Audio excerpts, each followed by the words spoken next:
I need not to divide this class into two. Okay, so this will be our group A and then this will be our group B. So I need 5 representatives in each group. Okay, so I give you at least 10 seconds to choose those 5 representatives. Okay?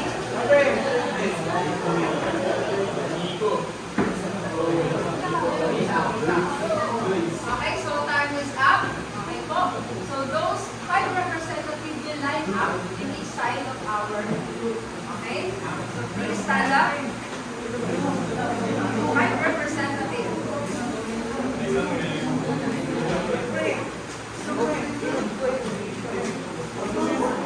Last one for group B. Then last one for group A. Alright, so I think everyone's ready. Okay? So each representative will arrange the jumbled letters to find the right word. Is it clear? Okay? So, I think you're all ready, no? Group A will be using a non-permanent marker.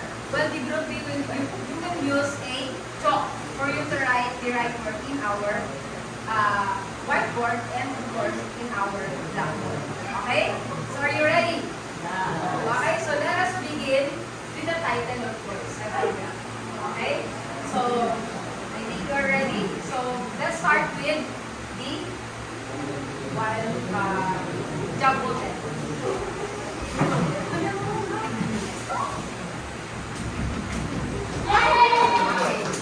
So, let us see if this is correct or not. Okay, so the correct answer is also shall. Okay, so group B has a 1 point. Okay? Next. Okay, another one.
Making a concept paper. Another. What do you think is our lesson for today? Okay? Anyone? What do you think is our lesson for today? Nico. Please stand.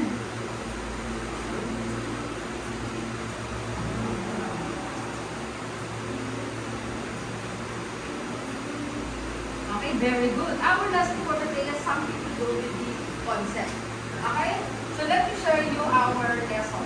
Okay? So our lesson is all about planning and conceptualizing social advocacy for developing an ICT project. Okay? So under this, we have this what we call a concept.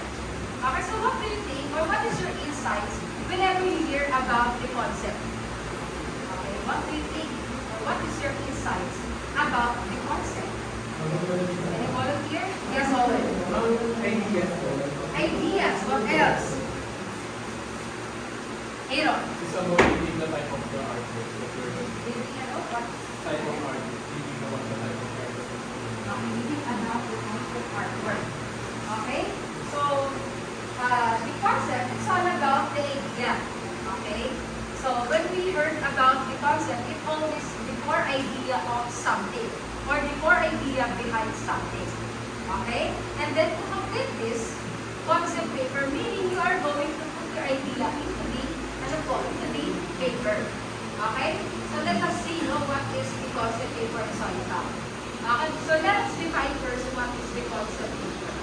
Okay? So, who wants to read? Yes, John.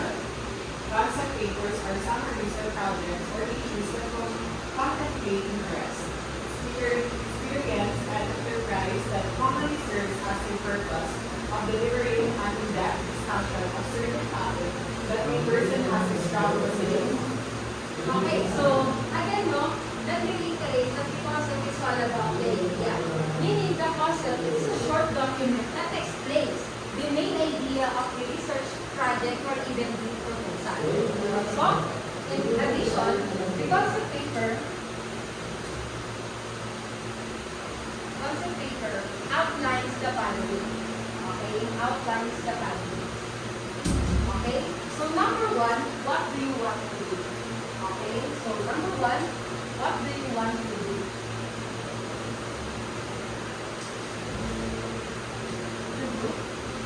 Followed by the why it is important. Okay po? So why it is important.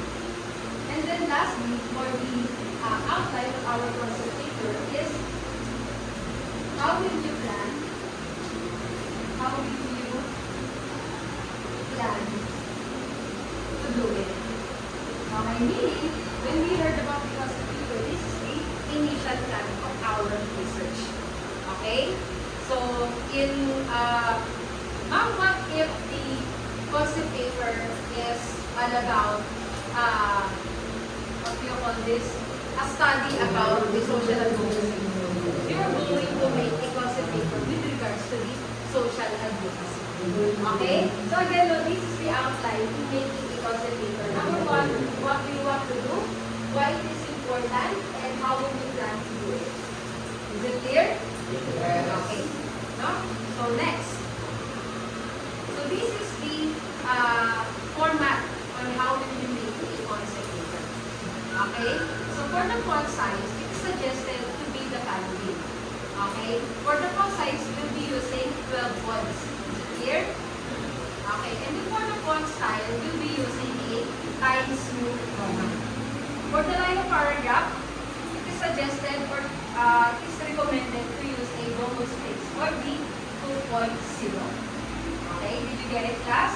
Yes. Okay. Now, so if your concept paper is a small research, meaning it can last up to 1 to 2 pages only. Okay? And then it will add additional 20 pages if it is an immense research project.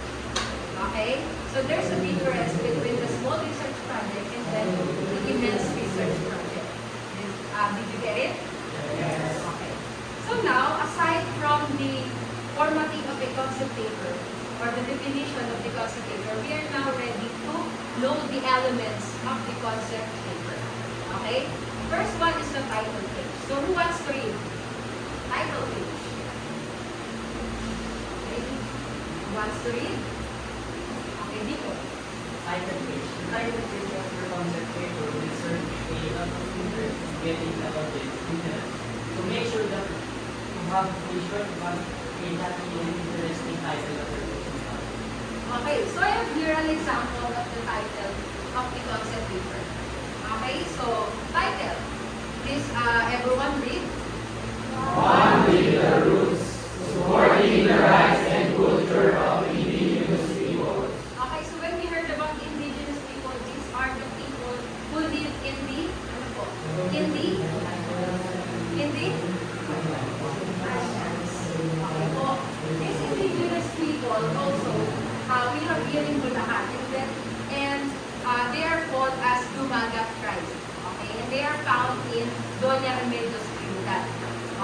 residing at the eastern part of our Sierra Madre.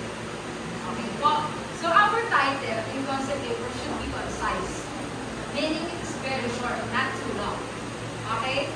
And if you're going to make a title, you have to consider that your title is giving an idea of what this your research is all about.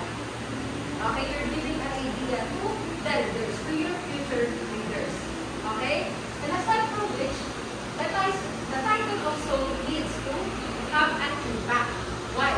Because we need to get the interest or the attention of our readers. Is it clear? Yes. Okay? Next. What about the introduction? Who wants to read? Okay, again, no, you're going to just read the definition. Okay, go. So doctor, this part of your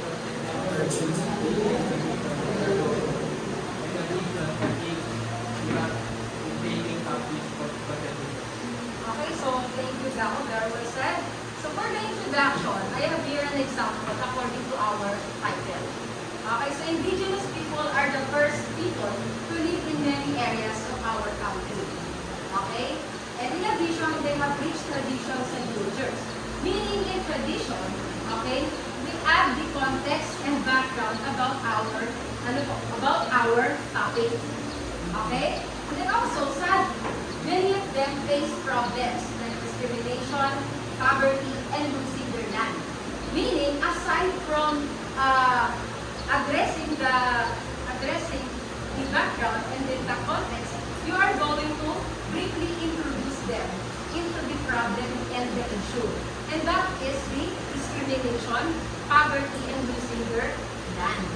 Okay? So this advocacy wants to help protect the rights and promote respect for their living of life.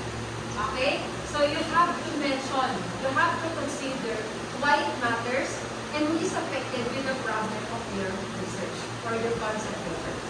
Is it clear? Yes. Yes. Okay. Next, purpose. Who wants to read? Okay, Kabudbud. Is it?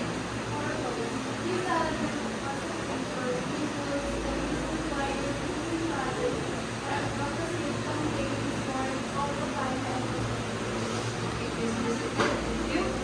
So I have here another example for the concept paper in the elegance of purpose. Okay, so the purpose of this advocacy is to help indigenous communities by promoting respect for their culture, educating others about their rights, and giving support through donations and activities. Meaning, in the purpose, we have to state the main goal of our advocacy. Okay? And also you need to consider what it aims to achieve in your study. Okay? It's very clear that the purpose of your advocacy is to help. Okay? The what? The indigenous people. Okay? Next, we have the description. Okay, Jerome, listen.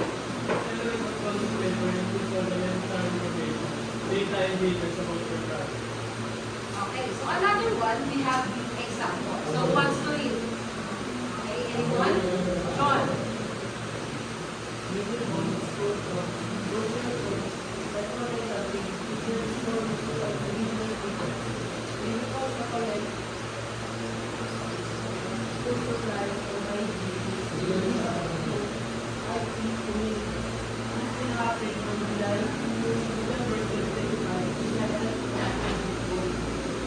Okay, so under the description, when we are going to write a concept paper, you have to explain the details of your study, the details of your research.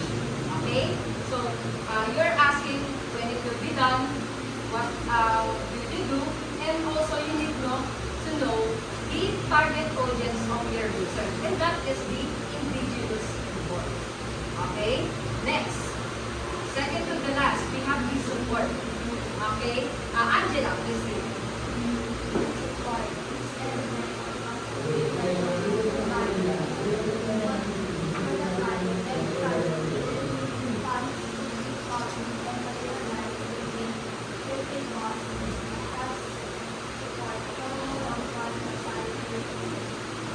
Okay, thank you. Very well said. So for the support, I have here another example. We are asking for help from schools, local groups, and kind individuals. So we need volunteers, speakers, supplies, and help sharing our message on the social media. Okay? Any kind of support is welcome. So this support in our concept paper, we need to mention all the resources needed. Okay? And it can be in terms of funding, it can be in terms of donation, volunteers, and even in different institutions that has the same goal as what you have. Okay? Is it clear? Yes. Okay? And then the last one, for our concept paper, we have the contact information. Okay, Babian? Can you please read the definition?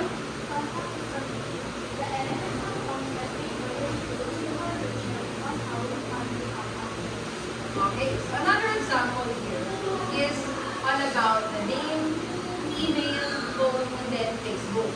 So these are the contact details of your concept paper. Okay? So if they want to reach out or to support your advocacy, they can reach out to you by means of your name, email, phone, and Facebook. Did you get it, class? Yes. Yes, of course. Okay, so do you have any questions with our lesson? No. Okay, so that's great. Now, at this point, you are going to arrange the concept paper in order. Okay, in order. Okay? So what is the first concept paper or elements of the concept paper? Okay? So what's try? Okay, Jungle.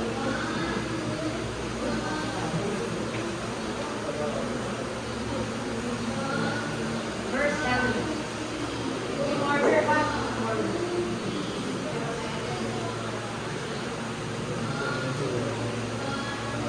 Okay, what about the second element? Correct? Second element. Logos.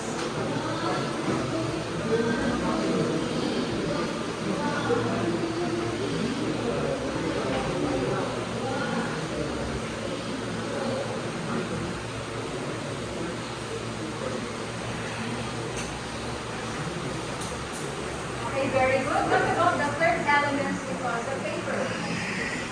Okay, Jerome.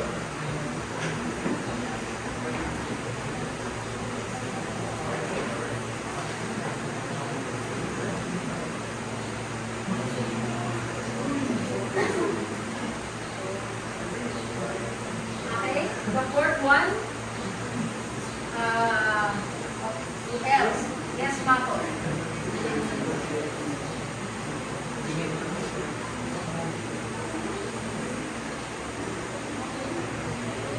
Second to the last. Okay, Angelo. Okay, very good. Second to the last.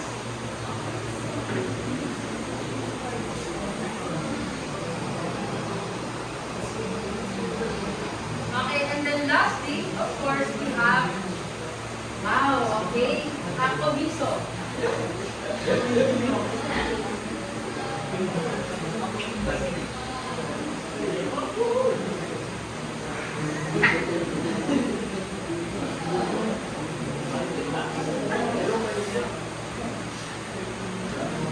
Okay, very good. Okay, so give yourself a round of applause. Okay,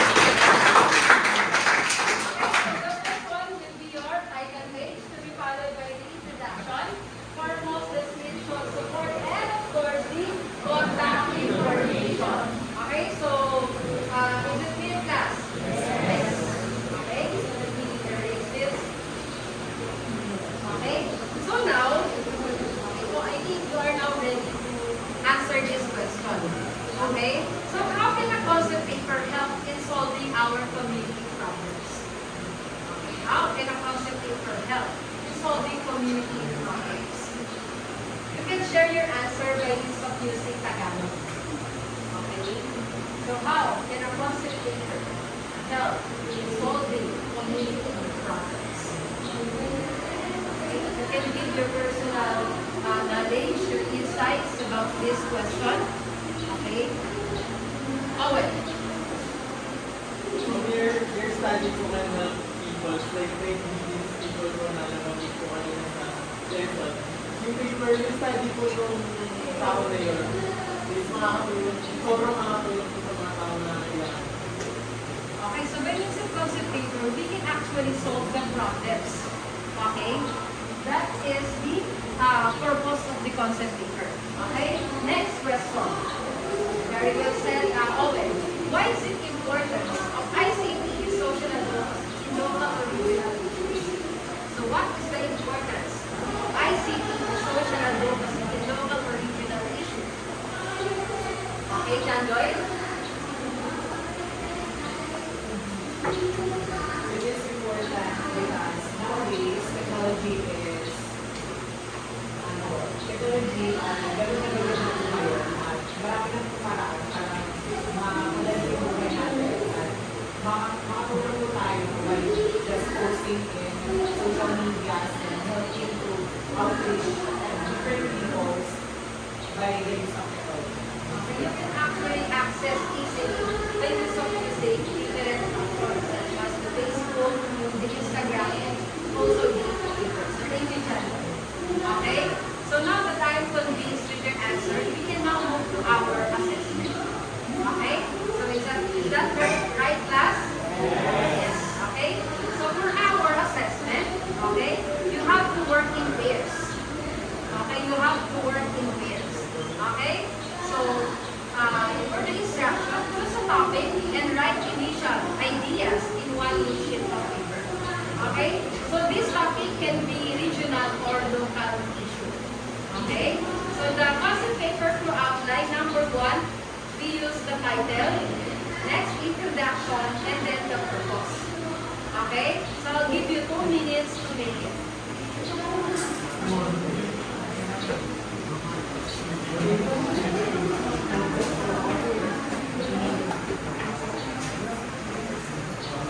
Okay, so time is up. Okay, so for your assignment, this is the instruction. So create a concept paper that presents a social advocacy campaign using an ICT tool, meaning you are going to use different platforms. Okay, so your advocacy must address a local or regional issues. Okay, in your community that is related to your academic track, which is the ICT. Okay, so the concept will include the following. Number 1 is the title, to be followed by the introduction. Third, okay, next, second to the last, and last is the contact information. Okay, so did you follow class? Yes. Okay, do you have any question? Okay, hearing none, we can now dismiss our class. Okay, so let's call it today. Goodbye, class.